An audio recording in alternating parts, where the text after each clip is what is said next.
बहुत बढ़िया।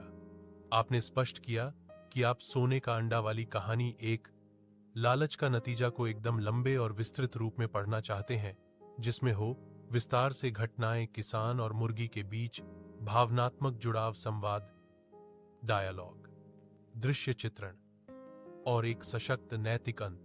तो आइए पढ़ते हैं सोने का अंडा वाली कहानी का पूरा विस्तृत संस्करण। कहानी का नाम लालच का नतीजा। श्रेणी शिक्षाप्रद कहानी। स्थान उत्तर भारत का एक ग्रामीण गांव। भूमिका एक सीधा सादा किसान। बहुत समय पहले की बात है। उत्तर भारत के एक छोटे से गांव में हरिराम नाम का किसान अपनी पत्नी के साथ रहता था। वह ईमानदार पर बहुत ही गरीब था। उसके पास थोड़ी सी जमीन थी, एक हल, 2 बैल और कुछ मुर्गियां।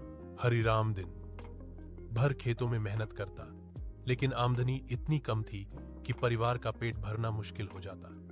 उसके सपनों की बस एक ही ख्वाहिश थी, कभी तो अमीर बनूंगा, कुछ बड़ा करूंगा। अनोखी मुर्गी की खरीद। एक दिन गांव में मेला लगा। लोग तरह तरह की चीजें खरीद रहे थे। तभी हरिराम की नजर एक दुकानदार पर पड़ी जो चिल्ला रहा था, आइए देखिए, यह है जादुई मुर्गी, रोज देती है सोने का अंडा। हरिराम ठिठक गया। उस मुर्गी की काया कुछ अलग ही थी, बड़ी चमकदार पंखों वाली, और उसकी आंखों में अजीब चमक थी। दुकानदार बोला, भैया, ये साधारण मुर्गी नहीं है, अगर धैर्य रखो तो ये तुम्हारी जिंदगी बदल सकती है। हरिराम ने अपनी सालों की जमा पूंजी 1,200 उसी वक्त निकालकर मुर्गी खरीद ली और खुशी खुशी घर ले आया।